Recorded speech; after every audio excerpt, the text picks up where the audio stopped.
Good afternoon, everybody. Tomorrow there's going to be a very important vote in the Senate about how much influence special interests should have over our democracy. Because of the Supreme Court's decision earlier this year in the Citizens United case, big corporations, even foreign-controlled ones, are now allowed to spend unlimited amounts of money on American elections. They can buy millions of dollars worth of TV ads. And worst of all, they don't even have to reveal who's actually paying for the ads. Instead, a group can hide behind a name like Citizens for a Better Future, even if a more accurate name would be Companies for Weaker Oversight. And these shadow groups are already forming and building war chests of tens of millions of dollars to influence the fall elections. Now imagine the power this will give special interests over politicians.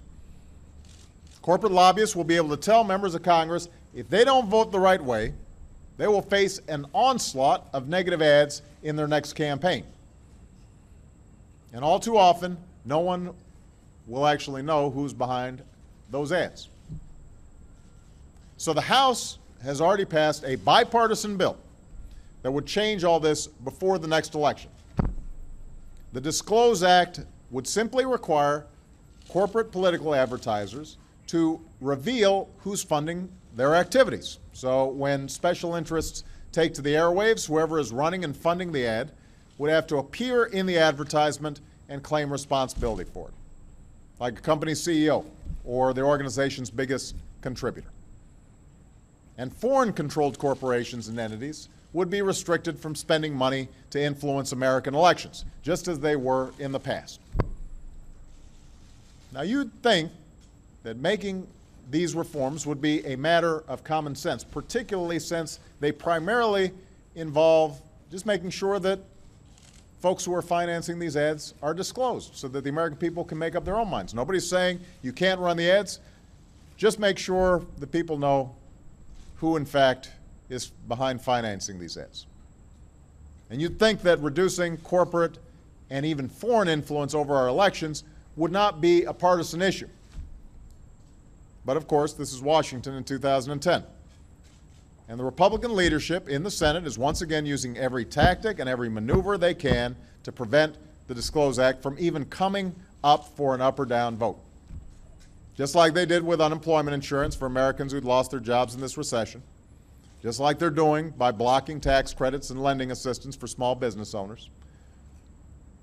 On issue after issue, we are trying to move America forward, and they keep on trying to take us back. At a time of such challenge for America, we can't afford these political games.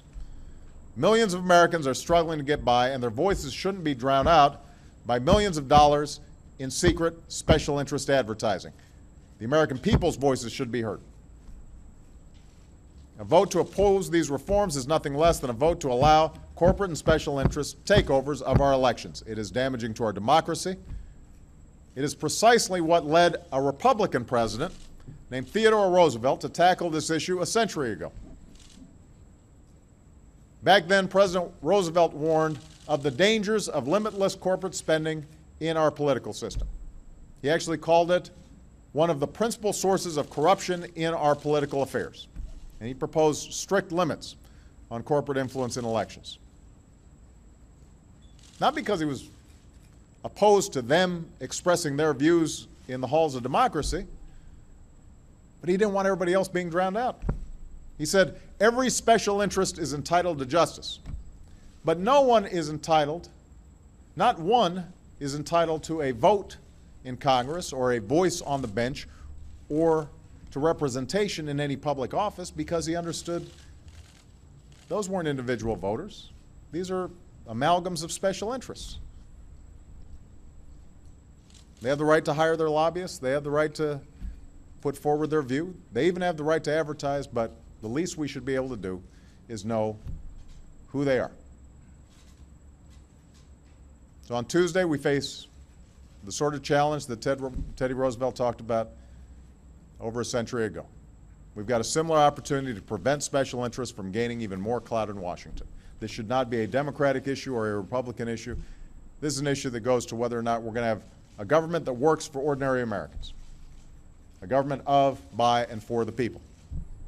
That's why these reforms are so important, and that's why I urge the Senate to pass the Disclose Act.